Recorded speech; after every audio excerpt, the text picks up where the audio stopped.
ത്രിയേക ദൈവത്തിൻ്റെ വലിയ തിരുനാമം മഹത്വപ്പെടുമാറാകട്ടെ. അനുഗ്രഹിക്കപ്പെട്ട വാത്സല്യ സഹോദരങ്ങളെ, ദൈവവചനം കേൾക്കുവാനും അതിൽ സന്തോഷം കണ്ടെത്തുവാനും അതിൻ്റെ മധുരിമ ആസ്വദിക്കുവാനും സാധിക്കുന്നത് ഒരു ഭാഗ്യമാണ്. പല രീതിയിലുള്ള പഠനങ്ങൾ പല വിഷയങ്ങളുമായി ബന്ധപ്പെട്ട് നമ്മൾ നടത്താറുണ്ട്. എന്നാൽ വേദപുസ്തകം നമ്മൾ പഠിക്കുകയും വ്യാഖ്യാനിക്കുകയും ചെയ്യുന്നത് ദൈവാത്മാവിൽ നിറയുമ്പോഴാകണം. ദൈവം തൻ്റെ മനസ്സറിഞ്ഞ വിശുദ്ധന്മാർക്ക് വെളിപ്പെടുത്തി കൊടുത്ത രഹസ്യങ്ങളാണ് തിരുവചനത്തിലുള്ളത്. അതുകൊണ്ട് തന്നെ സഹോദരങ്ങളെ, ഈ കാലഘട്ടത്തിൻ്റെ പ്രാധാന്യം നിങ്ങളും ഞാനും തിരിച്ചറിഞ്ഞുകൊണ്ട് നമ്മുടെ കർത്താവിൻ്റെ അത്ഭുത പ്രവർത്തനങ്ങളിലേക്ക് നമുക്ക് ഒന്ന് തിരിഞ്ഞു നോക്കാം. കാനാ മുതൽ കാൽവരി വരെ എന്ന് പേരിട്ടിരിക്കുന്ന ഈ എപ്പിസോഡിൻ്റെ ഒരു പുതിയ അനുഭവത്തിലൂടെ ദൈവകൃപയിൽ നമ്മൾക്ക് യാത്ര ചെയ്യാം.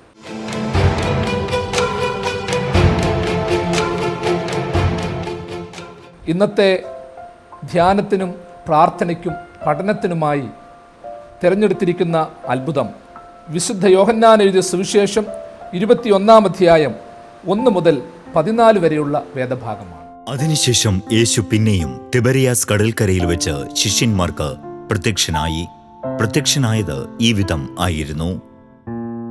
ശീമോൻ പത്രോസും ദിദിമോസ് എന്ന തോമാസും ഗലീലയിലുള്ള കാനാവിലെ നഥനയേലും സെബദി മക്കളും അവന്റെ ശിഷ്യന്മാരിൽ വേറെ 2 പേരും ഒരുമിച്ച് കൂടിയിരുന്നു. ശീമോൻ പത്രോസ് അവരോട്, ഞാൻ മീൻ പിടിക്കുവാൻ പോകുന്നു എന്ന് പറഞ്ഞു. ഞങ്ങളും വരുന്നു എന്ന് അവർ പറഞ്ഞു. അവർ പുറപ്പെട്ട് പടകിൽ കയറി. ആ രാത്രിയിൽ അവർ ഒന്നും പിടിച്ചില്ല. അതിരാവിലെ യേശു കരയിൽ നിന്നിരുന്നു. യേശു ആകുന്നുവെന്ന് ശിഷ്യന്മാർ അറിഞ്ഞില്ല. യേശു അവരോട്, കുഞ്ഞുങ്ങളെ ഭക്ഷിക്കുവാൻ എന്തെങ്കിലും ഉണ്ടോ എന്ന് ചോദിച്ചു. ഇല്ല എന്ന് അവർ ഉത്തരം പറഞ്ഞു. പടകിന്റെ വലത്തുഭാഗത്ത് വല വീശുവീൻ, എന്നാൽ നിങ്ങൾക്ക് കിട്ടും എന്ന് അവൻ അവരോട് പറഞ്ഞു. അവർ വീശി. മീനിന്റെ പെരുപ്പം കൊണ്ട് അത് വലിക്കുവാൻ അവർക്ക് കഴിഞ്ഞില്ല. യേശു സ്നേഹിച്ച ശിഷ്യൻ പത്രോസിനോട്, അത് കർത്താവാകുന്നു എന്ന് പറഞ്ഞു. കർത്താവാകുന്നു എന്ന് ശീമോൻ പത്രോസ് കേട്ടിട്ട് താൻ നഗ്നനായതുകൊണ്ട് അങ്കി അരയിൽ ചുറ്റി കടലിൽ ചാടി. മറ്റു ശിഷ്യന്മാർ കരയിൽ നിന്ന് ഏകദേശം 200 മുഴത്തിലധികം ദൂരത്തല്ലാത്തതിനാൽ മീൻ നിറഞ്ഞ വല വലിച്ചുകൊണ്ട് ചെറിയ പടകിൽ വന്നു. കരയ്ക്കിറങ്ങിയപ്പോൾ അവർ തീക്കനലും അതിന്മേൽ മീൻ വെച്ചിരിക്കുന്നതും അപ്പവും കണ്ടു. യേശു അവരോട്, ഇപ്പോൾ പിടിച്ച മീനിൽ ചിലത് കൊണ്ടുവരുവീൻ എന്ന് പറഞ്ഞു. ശീമോൻ പത്രോസ് കയറി 153 വലിയ മീൻ നിറഞ്ഞ വല കരയ്ക്ക് വലിച്ചു കയറ്റി. അത്രയേറെ മീൻ ഉണ്ടായിരുന്നിട്ടും വല കീറിയില്ല. യേശു അവരോട്, വന്ന് പ്രാതൽ കഴിച്ചുകൊള്ളുവീൻ എന്ന് പറഞ്ഞു. കർത്താവാകുന്നു എന്നറിഞ്ഞിട്ടും ശിഷ്യന്മാരിൽ ഒരുവനും നീ ആരാകുന്നു എന്ന് അവനോട് ചോദിക്കുവാൻ തുനിഞ്ഞില്ല. യേശു വന്ന് അപ്പമെടുത്ത് അവർക്ക് കൊടുത്തു. മീനും അങ്ങനെ തന്നെ. യേശു മരിച്ചവരിൽ നിന്നും ഉയർത്തെഴുന്നേറ്റ ശേഷം ഇങ്ങനെ 3-ാം പ്രാവശ്യം ശിഷ്യന്മാർക്ക് പ്രത്യക്ഷനായി.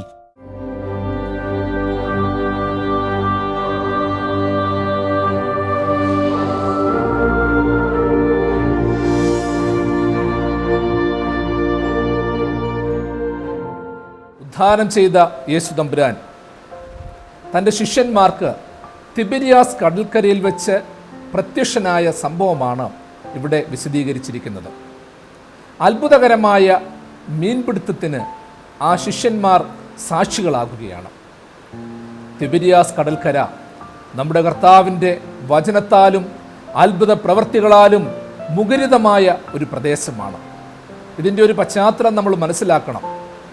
ഗലീലിയായിലെ പാലസ്തീനിയായിലെ വിശാലമേറിയ ശ്രേഷ്ഠമേറിയ ഒരു വലിയ കടൽക്കരയാണ് തിബരിയാസ് കടൽക്കര. ഈ തിബരിയാസ് കടൽക്കരയിൽ അനേകം മുക്കുവന്മാർ കൂടാറുണ്ട്. മീനുകൾ വിൽക്കുകയും വാങ്ങുകയും ചെയ്യുന്നവർ കൂടാറുണ്ട്. സമ്പന്നന്മാരും ദരിദ്രന്മാരും അവിടെ കൂടി വരാറുണ്ട്.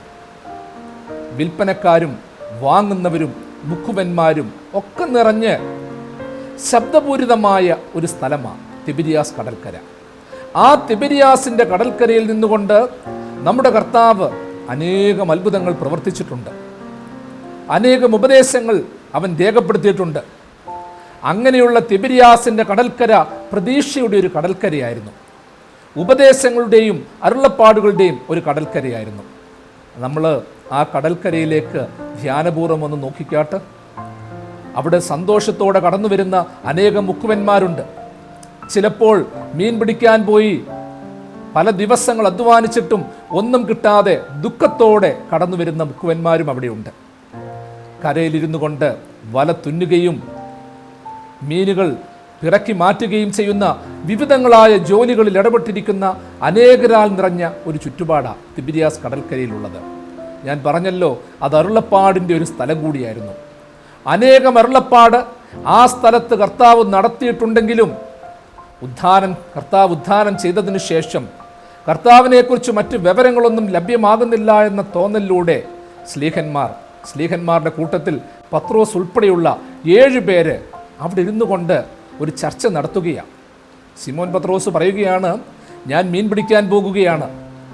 അത് കേട്ടപ്പോൾ കൂടെ ഉണ്ടായിരുന്നവരും അവനോടൊപ്പം മീൻ പിടിക്കുവാൻ തക്കവണ്ണം തയ്യാറാകുകയാണ്. കർത്താവിൻ്റെ അരുളപ്പാട് കേട്ട ശിഷ്യന്മാർ ഇവിടെ ഇതാ തിബരിയാസിനെ മറ്റൊരു സംശയഗ്രസ്തമായ അന്ധകാരമായൊരു സ്ഥലമാക്കി മാറ്റുകയാണ്. തിബരിയാസിനെ കുറിച്ച് ചരിത്രകാരന്മാർ പറയുന്നത് അനേകം യാത്രികർ വന്നു പോയിട്ടുള്ള ഒരു സ്ഥലം, യേശുവിനെ കൂടാതെ അതിനു മുൻപും ഉപദേഷ്ടാക്കന്മാർ വചനങ്ങൾ പറഞ്ഞിട്ടുള്ള ഒരു സ്ഥലം, പല രീതിയിലുള്ള അത്ഭുതങ്ങൾ കണ്ടിട്ടുള്ള ഒരു സ്ഥലം. ശ്ലീഹന്മാർ തന്നെയാകട്ടെ കർത്താവിൻ്റെ അരുളപ്പാടുകളും വചനങ്ങളും അനേകം തവണ കേട്ട് സന്തോഷിച്ച് ഉല്ലസിച്ചു പോയിട്ടുള്ള സ്ഥലം, ആയിരക്കണക്കിന് 10,000-കണക്കിന് മീനുകളെ പിടിച്ചിട്ടുള്ള സ്ഥലം, സന്തോഷം ഒരുപാട് ആസ്വദിച്ചിട്ടുള്ള ആ സ്ഥലത്തിരുന്നു കൊണ്ടാണ് ഇപ്പോൾ ശ്ലീഹന്മാർ ദുഃഖിതന്മാരെ പോലെ ചിന്തിക്കുന്നത്, ഞങ്ങൾ മീൻ പിടിക്കുവാൻ പോകുകയാണ്. ആ കടലിൻ്റെ തീരത്ത് നിന്നാണ് കർത്താവ് ശ്ലീഹന്മാരെ വിളിച്ചു വരുത്തിയത്. നിങ്ങളെ ഞാൻ മനുഷ്യരെ പിടിക്കുന്നവരാക്കുമെന്ന വിളി കേട്ട ആ കടൽ തീരത്ത് കർത്താവിൻ്റെ വിളിയുടെ ആ പ്രതിധ്വനി കേൾക്കാതെ ശ്ലീഹന്മാർ പറയുകയാണ്, ഞാൻ വീണ്ടും മീൻ പിടിക്കുവാൻ പോകുകയാണ്. അതെ, ഈ തിബിരിയാസ് കടൽക്കര, അതിൻ്റെ പശ്ചാത്തലം നമ്മൾ നോക്കുമ്പോൾ ഇവിടെ ചിന്തിക്കേണ്ട ഒരു വലിയ യാഥാർത്ഥ്യം, ആ പഴയ തലത്തിലേക്ക് വീണ്ടും വലയുമായി പടകുമായി കൂട്ടത്തോടെ ചേർന്ന് പോകുന്ന ഒരു കൂട്ടം ജനങ്ങൾ, എടുത്ത തീരുമാനങ്ങൾ മറന്ന്, ആ തീരുമാനങ്ങളിൽ നിന്ന് അകന്ന്, ദൈവത്തെ മറന്ന് ജീവിതത്തിന് വേറൊരു വഴിത്താര കണ്ടെത്തുവാൻ തയ്യാറാകുന്ന ജനം. നമ്മളുടെയൊക്കെ ജീവിതത്തിൽ എപ്പോഴും നമ്മൾ ചിന്തിക്കേണ്ട ഒരു വലിയ യാഥാർത്ഥ്യമാണ്. ചില തീരുമാനങ്ങൾ നമ്മളെടുത്ത് നന്മയിലേക്ക് പോകുവാനും നന്മയിൽ വളരുവാനും ഒക്കെ ശ്രമിക്കും. എന്നാൽ മറ്റു ചിലപ്പോൾ അതേ സ്ഥാനത്തിരുന്നു കൊണ്ട് തന്നെ അതേ തീരുമാനങ്ങൾ മറക്കാൻ ശ്രമിക്കും. നമ്മളൊരു ജോലിയിൽ ഇടപെടുന്നവരാണെങ്കിലും ഒരു സാമൂഹിക പശ്ചാത്തലത്തിൽ ഇടപെടുന്നവരാണെങ്കിലും അതൊക്കെ നമുക്ക് നന്മ ചെയ്യാനും പുതിയ തീരുമാനങ്ങൾ എടുക്കാനും പലപ്പോഴും സാധിക്കും. നന്മയിൽ വളരുമ്പോൾ, വിശുദ്ധിയിൽ വളരുമ്പോൾ, ക്രിയാത്മകമായി ചിന്തിക്കുമ്പോൾ ഇത്തരം നമ്മളുടെ ജോലികളുടെ മേഖലകൾ നമുക്ക് പ്രതീക്ഷ നൽകും. എന്നാൽ അതിൽ നിന്ന് മാറിക്കഴിയുമ്പോഴത്തേക്ക് അത് പരാജയത്തിനും ഹേതുവായി തീരും. അതുകൊണ്ട് ഇതിൻ്റെ പശ്ചാത്തലത്തിൽ നിന്നുകൊണ്ട് ഈ വചനം കേൾക്കുന്നവർ ഒരു നിമിഷം ചിന്തിക്കണം. നിങ്ങൾ ബിസിനസ്സുകാരായിക്കൊള്ളട്ടെ, പ്രൊഫഷണൽസ് ആയിക്കൊള്ളട്ടെ, അല്ലെങ്കിൽ മറ്റു പലവിധമായ മാർഗങ്ങളിൽ ഇടപെടുന്നവരായിക്കൊള്ളട്ടെ, നിങ്ങളുടെ ഈ ജോലിയും നിങ്ങളുടെ ഈ പദവിയും നിങ്ങളുടെ ഈ സന്തോഷവും നിങ്ങൾക്ക് സന്തോഷം നൽകുവാൻ ഒരു പക്ഷേ ഹേതുവാകാം. എന്നാൽ അതുപോലെ തന്നെ ദൈവത്തിൽ നിന്ന് അകലുകയാണെങ്കിൽ, ജീവിതചര്യകൾ മാറുകയാണെങ്കിൽ അത് നാശത്തിലേക്കും മാറും. അതെ, തിബരിയാസിൻ്റെ കടൽക്കര മുക്കുവന്മാരിലൂടെ കർത്താവ് നമ്മളെ പഠിപ്പിക്കുകയാണ്, ശിഷ്യന്മാരിലൂടെ കർത്താവ് നമ്മളെ പഠിപ്പിക്കുകയാണ്. അനേകരുടെ വിയർപ്പും അനേകരുടെ ജയഘോഷവും ആർപ്പുവിളികളും കേട്ട ഈ സ്ഥലം ഇപ്പോൾ ഇതാ നിശബ്ദതയുടെ, അസ്വസ്ഥതയുടെ, നൊമ്പരങ്ങളുടെ ഒരു വലിയ കുരുക്കായി മാറുന്നു. വലിയ സന്തോഷത്തിലായിരിക്കുന്ന നമ്മളും എല്ലാ സന്തോഷങ്ങളും ചിലപ്പോൾ വീടുകളിലും കുടുംബങ്ങളിലും ഒക്കെ ഇരുന്ന് ആസ്വദിക്കുന്നുണ്ടാകും. ചിലപ്പോൾ അതേ സ്ഥലങ്ങൾ തന്നല്ലേ ദുഃഖത്തിൻ്റെ തുരുത്തുകളുമാകുന്നത്? മറ്റുള്ളവരെ സ്നേഹിച്ച് ചുംബിക്കുന്ന സ്ഥലങ്ങൾ തന്നല്ലേ കൊലപാതകത്തിനും തർക്കത്തിനുമുള്ള സ്ഥലങ്ങളാകുന്നത്? അതുകൊണ്ട് ഈ അത്ഭുതത്തിൻ്റെ അഗാധതയിലേക്ക്, വിശാലതയിലേക്ക് പ്രാർത്ഥനാപൂർവ്വം ചിന്തിക്കുവാൻ നമുക്കിടയാകണം. തിബരിയാസും ദുഃഖിതരായ ശിഷ്യന്മാരും ഉദ്ധിതനായ കർത്താവിൻ്റെ സന്തോഷാനുഭവവും ഇത് നമുക്ക് അത്ഭുതവും അതിശയവുമായി മാറുവാൻ ദൈവം ഇടയാക്കട്ടെ എന്ന് ആമുഖമായി നമുക്ക് പ്രാർത്ഥിക്കാം.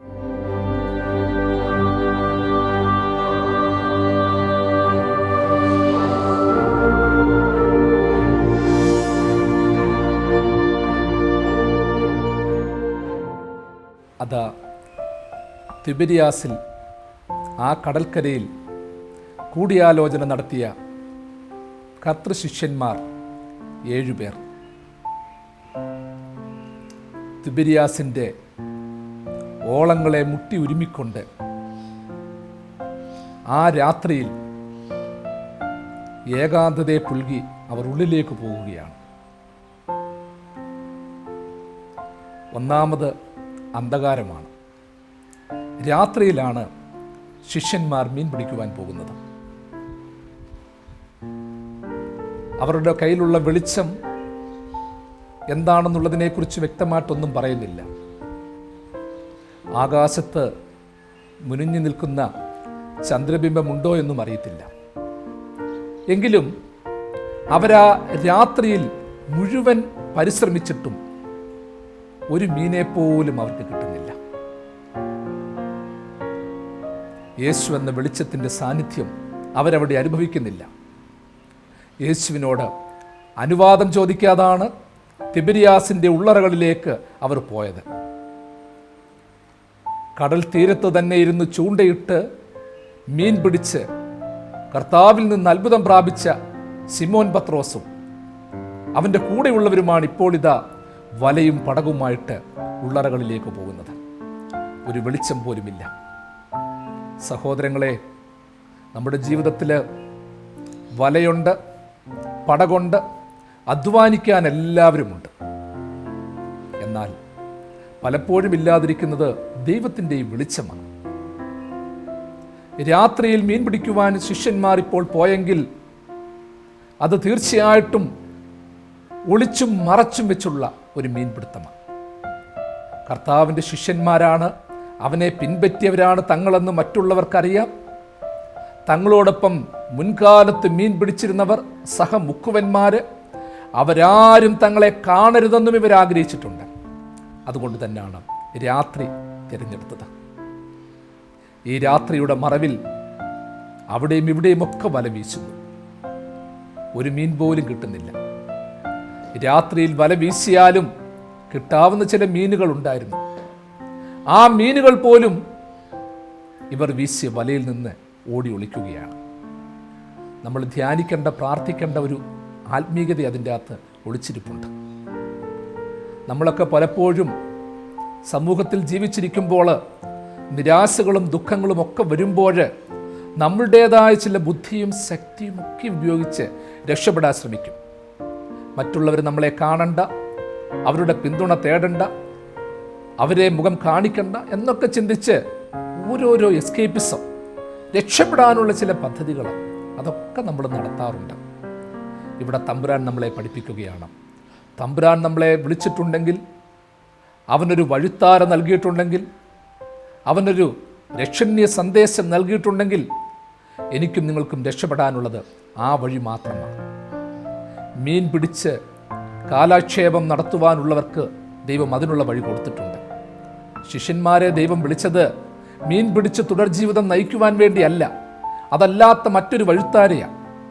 സഹോദര സഹോദരി, നീ ഇത് കേൾക്കുമ്പോൾ ചില മേഖലകളിലൊക്കെ ഇടപെടുമ്പോൾ നീ തന്നെ ചിലപ്പോൾ ചിന്തിക്കത്തില്ലേ, അത് വലിയ പരാജയമാണ്, ഞാൻ എന്ത് ചെയ്തിട്ടും പച്ച പിടിക്കുന്നില്ല, ഒന്നിൽ നിന്നൊന്നിലേക്ക് ഞാൻ മാറിപ്പോകുന്നുണ്ട്, എന്നാൽ അവിടെയൊന്നും എനിക്ക് രക്ഷപ്പെടാൻ പറ്റുന്നില്ല. നീ മറ്റൊന്നും ചിന്തിക്കണ്ട.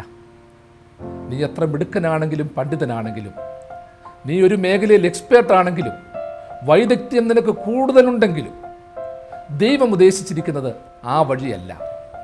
അത് നഷ്ടത്തിലും പരാജയത്തിലും വീഴ്ചയിലും മുങ്ങിയിരിക്കുന്ന അവസരത്തിലും ഓർത്തുകൊള്ളണം. നിന്റെ വലയിൽ ഒരു മീൻ പോലും കിട്ടിയിട്ടില്ലെങ്കിലും ദൈവത്താൽ നൽകപ്പെടുന്ന മറ്റനേകം അത്ഭുതങ്ങളുണ്ട്. നിന്റെ വലയിൽ മീൻ കയറിയില്ലെങ്കിലും നിന്റെ വലയിൽ മുത്ത് നിറയ്ക്കുവാൻ തമ്പുരാന് സാധിക്കും. വിലയേറിയ മറ്റനുഭവങ്ങൾ നിറയ്ക്കുവാൻ ദൈവത്തിന് സാധിക്കും. നമ്മളുടെ ജീവിതവും നമ്മളുടെ ബുദ്ധിയും നമ്മളുടെ പരിജ്ഞാനവും ആലോചനകളും ഒക്കെ ഓരോരോ വലകളാണ്. ഈ വലകളുമായി നമ്മളുടെ ആലോചനയോടെ പ്രതീക്ഷാനിർഭരമായ ചില മാർഗത്തിലൂടെ നമ്മൾ പൊയ്ക്കൊണ്ടിരിക്കുകയാണ്. നമ്മൾ ദൈവസന്നിധിയിൽ കണ്ണുനീരോടും നിലവിളിയോടും കൂടി പ്രാർത്ഥിക്കണം, പശ്ചാത്താപത്തോടുകൂടി പ്രാർത്ഥിക്കണം. എൻ്റെ കർത്താവേ, നീ എൻ്റെ ജീവിതത്തിന് സുരക്ഷിതമായി ഒരുക്കിയിരിക്കുന്ന വലയാകുന്ന സാഹചര്യങ്ങൾ നീ പറയുന്നിടത്ത് നിന്റെ വാക്ക് കേട്ടുകൊണ്ട് മാത്രം അത് ഉപയോഗിക്കുവാനും അതിൻ്റെ പിന്നാലെ പോകുവാനും ഇടയാകണം. ആ വഴിത്താരയിൽ നിന്ന് മാറുന്ന അനുഭവങ്ങളാണ് ഇന്ന് നമുക്ക് പരാജയമായി മാറിയിരിക്കുന്നത്. നമ്മൾ വീണ്ടും ധ്യാനിക്കണം. ശിഷ്യന്മാരതാ രാത്രി മുഴുവൻ വല വീശിയതിനു ശേഷം അതിവെളുപ്പായി അപ്പോൾ കരയിൽ കർത്താവ് നിൽക്കുന്നത് കണ്ടു. അപ്പോൾ കരയിൽ തിരുവചനം പഠിപ്പിക്കുന്നത് അതാണ്.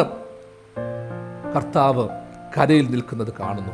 പുലർച്ചെയായപ്പോൾ, വിശുദ്ധ യോഹന്നാൻ 21 അധ്യായം 4 വാക്യം. അപ്പം കടലിൽ മുഴുവൻ അലഞ്ഞു നടന്ന ശിഷ്യന്മാർ അതാ പുലർച്ചെയായപ്പോൾ കർത്താവിനെ കാണുന്നു. അതേ പ്രിയമുള്ളവരെ, അന്ധകാരത്തിൽ അന്ധകാരാവൃതമായ ചിന്തകളോടും നെഗറ്റീവ് മനോഭാവത്തോടും നമ്മൾ പലപ്പോഴും ജീവിക്കുമ്പോൾ കർത്താവിനെയും വെളിച്ചത്തെയും ഒന്നും കാണാൻ പറ്റത്തില്ല. അവർ വെളിച്ചം കണ്ടപ്പോൾ കർത്താവിനെ കണ്ടു. അതെ, ആ വെളിച്ചം കർത്താവായിരുന്നു. കർത്താവിൻ്റെ വെളിച്ചത്തിലാണ് ശിഷ്യന്മാർ കർത്താവിനെ കണ്ടത് എന്നുള്ളതാണ് ഒരു വലിയ യാഥാർത്ഥ്യം. നമുക്കിന്ന് നമ്മുടെ കർത്താവിനെ കാണാൻ പറ്റാതെ പോകുന്നത് എങ്ങനെയാണ്? ചുറ്റുവട്ടത്തിലെല്ലാം പുകപടലങ്ങളാണ്. കാർമേഘാവൃതമായി ജീവിതം മാറിയിരിക്കുകയാണ്. ആ സമയത്ത് നമ്മൾ പ്രാർത്ഥനയോടെ ദൈവസന്നിധിയിൽ സമർപ്പിക്കണം. എൻ്റെ ദൈവമേ, ഒരു വെളിച്ചത്തിൻ്റെ തുമ്പുണ്ട്, ഒരു വെളിച്ചം വരും. ശിഷ്യന്മാർ വ്യർത്ഥമായി അധ്വാനിച്ച ആ രാത്രി അവരൊന്നിനെയും കണ്ടില്ല. എന്നാൽ പുലർച്ചെയായപ്പോൾ കർത്താവിനെ കരയിൽ നിൽക്കുന്നത് കണ്ടുവെങ്കിൽ എനിക്കും നിങ്ങൾക്കും ഒരു അഭയസ്ഥാനമുണ്ട്, ഒരു കരയുണ്ട്, ഒരു ഉറച്ച ആശ്രയമുണ്ട്. ദാവീദ് പ്രാർത്ഥിക്കുന്നത് പോലെ, ദൈവമേ ഞങ്ങളെ യഥാസ്ഥാനപ്പെടുത്തണമേ, രക്ഷപ്പെടാൻ ഞങ്ങളെ പ്രകാശിപ്പിക്കണമേ. യഥാസ്ഥാനപ്പെടുത്തി അവൻ്റെ തിരുമുഖ ശോഭ ആസ്വദിക്കുവാനുള്ള ഒരു പ്രേരണ ദൈവത്തിൽ നിന്ന് നമ്മൾക്ക് കിട്ടണം. അതാ കർത്താവ് കരയ്ക്ക് നിൽക്കുകയാണ്. സ്ലീഹന്മാര് അവനെ കണ്ണു തുറന്ന് കണ്ടു കഴിഞ്ഞപ്പോൾ അവർക്കുണ്ടായ അനുഭവം വേറൊന്നായിരുന്നു. ആ സ്ലീഹന്മാരോട് നമ്മുടെ കർത്താവ് മറ്റൊന്നും ചോദിക്കുന്നില്ല. നിങ്ങൾ എന്തിനു മീൻ പിടിക്കാൻ പോയി? നിങ്ങൾ എന്തിന് എന്നോട് പറയാതെ പോയി? നിങ്ങളെ ഞാൻ വിളിച്ചത് ഇതിനാണോ? ഒന്നും കർത്താവ് ചോദിക്കുന്നില്ല. കർത്താവ് ചോദിക്കുകയാണ്, കുഞ്ഞുങ്ങളെ കൂട്ടുവാൻ വല്ലതുമുണ്ടോ? ഈ ലോകത്തിൽ നമ്മൾ ജീവിക്കുമ്പോൾ കർത്താവിൻ്റെ ആ വിളിയും മനോഭാവവും വളരെ ശ്രദ്ധേയമാണ്. അവൻ നീട്ടി വിളിച്ചത് കുഞ്ഞുങ്ങളെ എന്നുള്ള ഒരു ശബ്ദമാണ്. കരയിൽ നിൽക്കുന്ന കർത്താവ് കടലിൽ നിൽക്കുന്ന ശിഷ്യന്മാർ കേൾക്കത്തക്ക രീതിയിൽ കുഞ്ഞുങ്ങളെ എന്ന് വിളിച്ചെങ്കിൽ അതിൻ്റെ ആർദ്രത, അതിൻ്റെ ആഴം അതെത്രയോ വലുതായിരുന്നു. എത്ര സമ്മിശ്രമായ സ്നേഹാധിഷ്ഠിതമായ ഒരു സ്വരമായിരുന്നു ശിഷ്യന്മാരവിടെ കേട്ടത്. നമ്മളും പ്രാർത്ഥനയോടെ ദൈവസന്നിധിയിൽ സമർപ്പിക്കണം. ഈ ലോകത്തിൽ നമ്മളുമായിട്ട് കടപ്പെട്ട ഒരുപാട് പേരുണ്ട്. നമ്മളുടെ കുഞ്ഞുങ്ങൾ, ജീവിത പങ്കാളികൾ, സഹോദരങ്ങൾ, നമ്മളോടൊപ്പം പ്രവർത്തിച്ചിട്ടുള്ളവർ, നമ്മളുടെ നാട്ടുകാർ, പലരും പല രീതിയിൽ നമ്മളുമായിട്ടും നമ്മൾ അവരോടും കടപ്പെട്ടിട്ടുണ്ട്. ഒരുപാട് ഭിന്നതകളും തർക്കങ്ങളും ഒക്കെ ഉണ്ടായിട്ടുണ്ട്. പക്ഷേ ഇപ്പോഴും നമ്മളുടെ മനസ്സിൽ അവരോടുള്ള വിദ്വേഷവും പകയും കൊണ്ട് നടക്കുകയാണ്. അതുകൊണ്ടാണ് അത്തരത്തിലുള്ളവരോട് നമ്മൾ സംസാരിക്കുമ്പോൾ വ്യർത്ഥമായ രീതിയിൽ സംസാരിക്കുന്നത്, നിന്ദാവഹമായി സംസാരിക്കുന്നത്. ഇവിടെ കർത്താവ് ചോദിച്ച ചോദ്യം, കർത്താവ് വിളിച്ച ആഹ്വാനം, വിളി കുഞ്ഞുങ്ങളെ എന്നുള്ളതാണ്. ഈ കുഞ്ഞുങ്ങളെ എന്നുള്ള വിളി കേൾക്കാൻ കടപ്പെട്ട ഒത്തിരി പേരുണ്ട്. നമ്മളുടെ കുഞ്ഞുങ്ങളെ മാത്രം കുഞ്ഞുങ്ങളെ എന്ന് വിളിച്ചാൽ പറ്റത്തില്ല. ആ സ്നേഹത്തോടു കൂടി നമ്മളെ നിന്ദിക്കുന്നവരെ വിളിക്കണം, ശത്രുക്കളെ വിളിക്കണം, ദുഷിക്കുന്നവരെ വിളിക്കണം, സഹോദരങ്ങളെ വിളിക്കണം. ഇന്ന് ജീവിത പങ്കാളികൾ പോലും ഇത്തരത്തിലുള്ള സ്നേഹത്തോടെയുള്ള പ്രയോഗം, വിളികൾ നടത്തുന്നില്ല എന്നുള്ളതാണ് പ്രശ്നം. സഹോദരനെ അങ്ങനെ കാണുന്നില്ല, നാട്ടുകാരെ അങ്ങനെ കാണുന്നില്ല. ജാതിക്കും മതത്തിനും വർഗത്തിനും അതീതമായി കർത്താവ് വിളിച്ച കുഞ്ഞുങ്ങളെ എന്ന വിളിയുടെ ആ ആഹ്വാനം നമ്മൾ പകർത്തണം. ശിഷ്യന്മാരുടെ വിജയമത, കർത്താവ് തങ്ങളെ കുഞ്ഞുങ്ങളെ എന്ന് വിളിച്ചെങ്കിൽ അവർ പോയ വഴിത്താരകളിലൊക്കെയും അത്തരത്തിലുള്ള സ്നേഹാധിഷ്ഠിതമായ സ്വരങ്ങൾ ഉയർത്തുവാൻ തക്കവണ്ണം ശിഷ്യന്മാർക്ക് സാധിച്ചു. നമ്മളും കർത്താവിനെയാണ് വിളിക്കുന്നത്. കർത്താവ് നമ്മളോട് എത്രയോ തവണ ക്ഷമിച്ചിട്ടുണ്ട്. നമ്മളുടെ എത്രയോ ബലഹീനതകൾ കാണാതിരുന്നിട്ടുണ്ട്. ചില കാര്യങ്ങളിലൊക്കെ നമ്മൾ നിന്ദകളും ദുഷികളും ഒക്കെ ഏൽക്കുന്നുണ്ടെങ്കിൽ അതിൻ്റെ അടിസ്ഥാനപരമായ കാരണം മറ്റൊന്നുമല്ല. നമ്മൾ മറ്റു പല മേഖലകളിൽ ന്യായമായി കേൾക്കേണ്ട ഒരുപാട് വഴക്കുകളുണ്ടായിരുന്നു, തർക്കങ്ങളുണ്ടായിരുന്നു. ദൈവം അതിൽ നിന്നൊക്കെ നമ്മളെ വിടുവിച്ചിട്ടുണ്ട്. ആ കർത്താവിൻ്റെ തിരുമുഖത്തേക്ക് നോക്കണം. കരയിൽ നിന്നുകൊണ്ട് ആ പുലർവെട്ടത്തിൽ ശിഷ്യന്മാരെ കുഞ്ഞുങ്ങളേന്ന് നമ്മുടെ കർത്താവ് വിളിച്ചെങ്കിൽ ഈ ലോകത്തിന് ഇന്നൊരു വെളിച്ചം ആവശ്യമാണ് പ്രിയമുള്ളവരെ. രോഗവും ദുഃഖവും അന്ധകാരവും കടബാധ്യതകളും ഒറ്റപ്പെടലുകളും ഒക്കെ നമ്മുടെ ജീവിതത്തിൽ ഒരു വലിയ അന്ധകാരമാണ്. അതുകൊണ്ടാണ് പലരും പറയത്തില്ലയോ, ഞങ്ങൾ ഒരുപാട് അധ്വാനിക്കുന്നു, ഒന്നും കിട്ടുന്നില്ല, കടമൊട്ടും മാറുന്നില്ല, രോഗമൊട്ടും മാറുന്നില്ല, പ്രയാസങ്ങളൊന്നും മാറുന്നില്ല, രക്ഷപ്പെടാൻ നമ്മൾ പലരെ കാണുന്നുണ്ട്, പലരുടെ പിന്നാലെ പോകുന്നുണ്ട്, പലരുടെ കാല് പിടിക്കുന്നുണ്ട്. എങ്കിലും ഓർത്തോണം, ശിഷ്യന്മാർ രാവ് മുഴുവൻ കിടന്ന് ആ വലയുമാട്ട് വരഞ്ഞതുപോലെ നമ്മളും വലയുകയാണ്. കർത്താവ് അവരോട് പറഞ്ഞത്, കൂട്ടുവാൻ എന്തെങ്കിലുമുണ്ടോ, നിങ്ങളുടെ കൈവശമുണ്ടോ? ആ ചോദിച്ച കർത്താവിന് ഒരു കഷ്ണം മീൻ, വലിയ വലയുണ്ട്, പടകുണ്ട്, എല്ലാമുണ്ട്. പക്ഷെ ഒരു കഷ്ണം മീനെങ്കിലും കൊടുക്കുവാൻ തക്കവണ്ണം ശ്ലീഹന്മാർക്ക് സാധിച്ചില്ല എന്ന് പറയുമ്പോഴാണ് അവിടുത്തെ വലിയ പരാജയം. ഇന്ന് നമ്മൾ തന്നെ ചിന്തിച്ചോണം സഹോദരങ്ങളെ, നമുക്ക് വലിയ വീടുണ്ട്, കൂടുണ്ട്, പണമുണ്ട്, കുഞ്ഞുങ്ങളുണ്ട്, എല്ലാമുണ്ട്. പക്ഷേ എൻ്റെ കർത്താവിന് വസിക്കുവാൻ തക്കവണ്ണം ഒരു അനുഭവമില്ല. ഇന്ന് നമ്മുടെ ഭവനങ്ങളിലൊക്കെ പ്രാർത്ഥനാ മുറികൾ ഉൾപ്പെടെയുണ്ട്, ആളാമ്പ്രതി വേദപുസ്തകമുണ്ട്, പാട്ടുപുസ്തകമുണ്ട്, വായിക്കുവാനുള്ള ഗ്രന്ഥങ്ങളുണ്ട്, ഒരുപാട് പ്രസംഗങ്ങളും വചനങ്ങളും ഒക്കെ നമ്മൾ കേൾക്കുന്നുണ്ട്. എങ്കിലും എൻ്റെ കർത്താവിന് രുചിയേറിയ കൂട്ടാൻ നൽകുവാൻ തക്കവണ്ണം, അവനെ ഹൃദയത്തിലൊന്ന് വസിപ്പിക്കുവാൻ തക്കവണ്ണം ഒരല്പം സ്ഥലം, ഒരല്പം സാഹചര്യം ഇത് കൊടുക്കാൻ നമ്മൾക്ക് സാധിക്കാതെ പോകുന്നു എന്നുള്ളതാണ് നിരാശയുടെ വലിയ തലമെന്ന് പറയുന്നത്. അതുകൊണ്ട് ഈ വചനം കേൾക്കുന്നവരൊക്കെ ചിന്തിക്കേണ്ടത്, എൻ്റെ കർത്താവിന് രുചിയേറിയ ഒരു ഭക്ഷണം. എൻ്റെ കർത്താവിന് രുചിയേറിയ ഭക്ഷണം എന്ന് പറയുമ്പോൾ നമ്മുടെ സമൂഹത്തിൽ നമ്മൾ ചൊരിയുന്ന, നമ്മുടെ സഹോദരങ്ങൾക്ക് നമ്മൾ കൊടുക്കുന്ന, നമ്മളെ വേദനിപ്പിക്കുന്നവർക്ക് നമ്മൾ പകർന്നു കൊടുക്കുന്ന ആത്മീയ അനുഭവങ്ങളുടെ എല്ലാം ആകെത്തുകയാണ് കർത്താവിന് കൊടുക്കുന്ന ഭക്ഷണം എന്ന് പറയുന്നത്. കർത്താവിന് കൊടുക്കുന്ന ഭക്ഷണം അവന് കൊടുക്കുവാനും ആ ഭക്ഷണത്തിൽ നിന്ന് ആത്മീയ അനുഭവങ്ങൾ ഉൾക്കൊള്ളുവാനും നമ്മൾക്ക് സാധിക്കണം. ഇവിടെ ഇതാ ശിഷ്യന്മാർ കർത്താവിൻ്റെ വാക്കുകൾക്കനുസരിച്ച് വലയിടുന്നു. പെരുത്ത മീൻകൂട്ടം അതിലകപ്പെടുന്നു. രാത്രി മുഴുവനും ശിഷ്യന്മാർ വലയിട്ടിട്ടും കിട്ടാതിരുന്ന മീനുകളൊക്കെ എവിടെ പോയിരുന്നു? കർത്താവ് പടകിൻ്റെ വലതുഭാഗത്ത് വലവീശാനാണ് പറഞ്ഞത്. എൻ്റെ ധ്യാനം, സ്ലീഹന്മാർ അതുവരെയും ഇടത്തു മാത്രമൊന്നുമല്ല, കാണുന്നിടത്തൊക്കെ അവർ വലയിട്ടിട്ടുണ്ട്, ഇടത്തും വലത്തുമൊക്കെ അവർ വലയിട്ടിട്ടുണ്ട്. എങ്കിലും കർത്താവ് പറഞ്ഞ വലതുവശം, ആ വലതുവശത്ത് തന്നെ അവർ വലയിട്ടു. ഇന്ന് നിങ്ങളും ഞാനും ഒക്കെ ചിന്തിക്കുമ്പോൾ നമ്മളുടെ ഇടവും വലവും ഒക്കെ നമ്മൾ ചിന്തിക്കാറുണ്ട്. നമ്മളുടെ ഇടതുഭാഗം, നമ്മളുടെ വലതുഭാഗം. എന്നാൽ എൻ്റെ കർത്താവിൻ്റെ വലതുഭാഗം അതൊരു വലിയ ചിന്തയാണ്. എൻ്റെ കർത്താവിൻ്റെ വലതുഭാഗം ഏതെന്ന് കാണുവാൻ തക്കവണ്ണം നമ്മൾ ചിന്തിക്കണം. അതുകൊണ്ട് ആ പാട്ടുകാരൻ പാടിയിട്ടുള്ള ശ്രദ്ധേയമായ ഒരു പാട്ട് നമ്മളൊക്കെ പാടാറുണ്ടല്ലോ. വലമിടമായിരങ്ങൾ വലിയവർ വീണാലും വലയമായി നിന്നെന്നെ വല്ലഭൻ കാത്തിടുമേ. വലമിടമായിരങ്ങൾ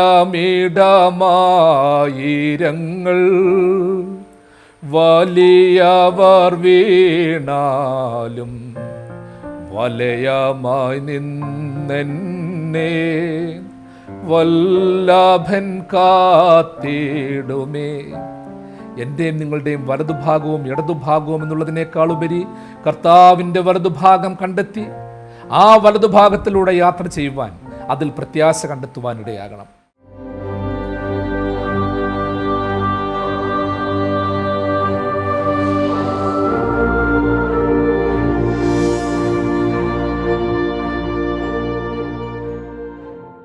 കർത്താവിനെ പിൻപറ്റുമ്പോഴും അവനെ അനുഗമിക്കുമ്പോഴും നമ്മൾക്ക് ലഭ്യമാകുന്ന വലിയ സന്തോഷമാണ് ആ കണ്ടെത്തലും ആ തിരിച്ചറിവും എന്ന് പറയുന്നത്. പ്രിയമുള്ള സഹോദരങ്ങളെ, അതൊരു ഉൾക്കാഴ്ചയാണ്, അതൊരു ജീവിതാനുഭവമാണ്. നമ്മളൊക്കെ വലതുഭാഗത്തെക്കുറിച്ച് പറയുന്നത് വലതുഭാഗം ശക്തിയേറിയ ഒരു അനുഭവമാണ്. ഭൂരിഭാഗം പേർക്കും വലങ്കയ്യ വാക്ക്, വളരെ ചുരുക്കം പേർക്കേ ഉള്ളൂ ഇടങ്കൈ വാക്കുള്ളവർ. പലരും വലഭാഗത്തിൻ്റെ ശക്തി കാണുന്നവരാണ്. എൻ്റെയും നിങ്ങളുടെയും വലതുഭാഗത്തിൻ്റെയും ഇടതുഭാഗത്തിൻ്റെയും ശക്തിയേക്കാളും ബലത്തേക്കാളും ഗുണത്തേക്കാളും വ്യാധിയേക്കാളും ഉപരിയായി കർത്താവിൻ്റെ വലതുഭാഗത്തേട്ട് നോക്കിക്കാട്ട്. കർത്താവിൻ്റെ വലതുഭാഗം അവൻ ക്രൂശ് ചുമന്നുകൊണ്ട് അവൻ നടന്നുപോയ വഴുത്താരയാണ്. അവൻ ക്ഷമിച്ച ജീവിതത്തിൻ്റെ വഴുത്താരയാണ്. ഇവർ ചെയ്യുന്നത് ഇന്നതെന്നറിയാകിയാൽ ഇവരോട് ക്ഷമിക്കണമേ എന്ന് പറഞ്ഞ കർത്താവിൻ്റെ വഴുത്താരയാണ് ആ വലതുഭാഗത്തെ വഴുത്താര എന്ന് പറയുന്നത്. തന്നെ തുപ്പിയവരോട് പോലും ക്ഷമിച്ച വഴുത്താരയാണ്. തന്നെ പിൻചെന്ന നിസ്സഹായരോട് കരുണ കാണിച്ച വഴുത്താരയാണ് കർത്താവിൻ്റെ വഴുത്താര. ആ വലതുഭാഗത്തിൻ്റെ പ്രത്യാശയിലൂടെ നമുക്ക് യാത്ര ചെയ്യണം.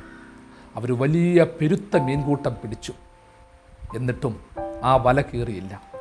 സഹോദര സഹോദരി, നമ്മൾ ഉന്നതന്മാരൊന്നുമല്ല, ഒരുപാട് വിദ്യാഭ്യാസമില്ല, സമ്പത്തും പ്രതാപവും ഒന്നുമില്ല, വലിയ കുടുംബത്തിലൊന്നും ജനിച്ചിട്ടില്ല. എന്നിട്ടും എൻ്റെ സഹോദര ഓർക്കണം, നിന്റെ ജീവിതത്തിൽ ദൈവം എത്ര നന്മകളാണ് നൽകിയിട്ടുള്ളത്. എന്നിട്ടും ഓർത്തോണം, പഠിക്കാൻ ബുദ്ധിയില്ലാത്ത, ശക്തിയില്ലാത്ത, ജീവിക്കാൻ അറിയാത്ത നമുക്കൊക്കെ ദൈവം വലിയ ഭാരമേറിയ ആത്മീക അനുഭവം നൽകി. എന്നിട്ടും ഈ വല കീറിയില്ല. എത്രയോ പ്രശ്നങ്ങൾ വന്നു, എന്നിട്ടും ഈ ജീവിതമാകുന്ന വഴുത്താര, ജീവിതമാകുന്ന വല അത് കീറിയില്ല.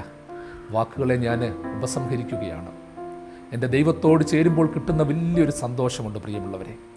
ഈ ജീവിതമാകുന്ന വല കീറാതെ എൻ്റെ ദൈവമാകുന്ന വലിയ വലയോട്, മുക്കുവനോട് നമ്മൾ ചേർത്ത് ബന്ധിക്കണം.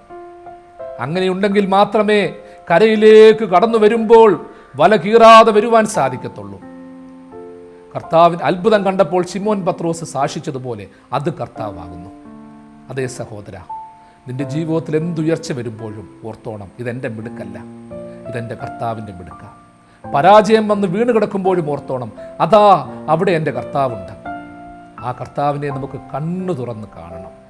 പ്രത്യേകിച്ച് നൊമ്പരങ്ങൾ ഒത്തിരി വരുമ്പോൾ, പ്രയാസങ്ങൾ ഒത്തിരി വരുമ്പോൾ, അതാ സ്ലീഹന്മാരും കരയിലേക്ക് കടന്നു വന്നപ്പോൾ അവിടെ ചൂടുള്ള അപ്പവും മീനും വെച്ചിരിക്കുന്നത് ശിഷ്യന്മാർ കാണുകയാണ്. നമ്മുടെ ജീവിതത്തിൽ നിരാശപ്പെട്ട് എല്ലാവരാലും കൈയൊഴിഞ്ഞ് ബാധ്യത കൊണ്ട് വലഞ്ഞു വരുമ്പോഴും എൻ്റെ കർത്താവ് ഒരുക്കി വെച്ചിരിക്കുന്ന അപ്പവും മീനും കാണുവാനിടയാകണം. അതാണ് ഏറ്റവും വലിയ അത്ഭുതമെന്ന് പറയുന്നത്. എൻ്റെ ദൈവം ഒന്നും തന്നിട്ടില്ലെന്ന് ഒരുത്തനും പറയരുത്. അവൻ എന്നെ അടിച്ചാലും അവൻ എന്നെ സ്നേഹിക്കുന്നു. കഷ്ടനഷ്ടമേറി വന്നാൽ ഭാഗ്യവാനായി തീരുന്നു ഞാൻ. കഷ്ടമേറ്റ കർത്താവോടു കൂട്ടാളിയായി തീരുന്നു ഞാൻ. ആ ആത്മീക തലമ ഉണ്ടാകേണ്ടത്. നമ്മൾ ക്ഷീണിച്ച് രാവെളുപ്പോളം മീൻ പിടിക്കുന്നതിന് തുല്യമായി കഷ്ടപ്പെട്ട് എല്ലാവരാലും എതിർപ്പുകൾ വാങ്ങി കടന്നു വരുമ്പോഴും, ഒരുപക്ഷെ ജീവിത പങ്കാളികൾ പോലും കണ്ടില്ലെന്ന് നടിക്കുമ്പോഴും എൻ്റെ ദൈവം എനിക്ക് വേണ്ടി ഒരുക്കി വെച്ചിട്ടുണ്ട്. നീ ഏതു പ്രയാസത്തിലായിക്കൊള്ളട്ടെ, ദുഃഖത്തിലായിക്കൊള്ളട്ടെ, എൻ്റെ കർത്താവിൻ്റെ അത്ഭുതകരമായ മീൻപിടുത്തവും അതിലൂടെയുള്ള അനുഭവവും ശിഷ്യന്മാർക്കും മറ്റുള്ളവർക്കും കിട്ടിയ ഉൾക്കാഴ്ചകളും നമ്മുടെയൊക്കെ ജീവിതത്തിന് സന്തോഷമായി തീരുവാൻ ഇടയാകട്ടെ, അതിൽ പ്രത്യാശ കണ്ടെത്തുവാൻ ഇടയാകട്ടെ എന്ന് പ്രത്യേകമായി ആഹ്വാനം ചെയ്യുന്നു. ദൈവത്തിൻ്റെ കരുണയാൽ നമ്മുടെ കർത്താവിൻ്റെ അത്ഭുതങ്ങളുടെ മറ്റൊരു എപ്പിസോഡുമായിട്ട് നമ്മൾക്ക് വീണ്ടും കാണുന്നതുവരെയും കർത്താവിൻ്റെ ആ വലതു തൃക്കൈകളിൽ, അവൻ്റെ മാർവിൽ ആശ്വാസം കണ്ടെത്താം. ദൈവം തൻ്റെ വലങ്കരം നീട്ടി നിങ്ങളെല്ലാവരെയും എന്നാളും വാഴ്ത്തി അനുഗ്രഹിക്കുമാറാകട്ടെ.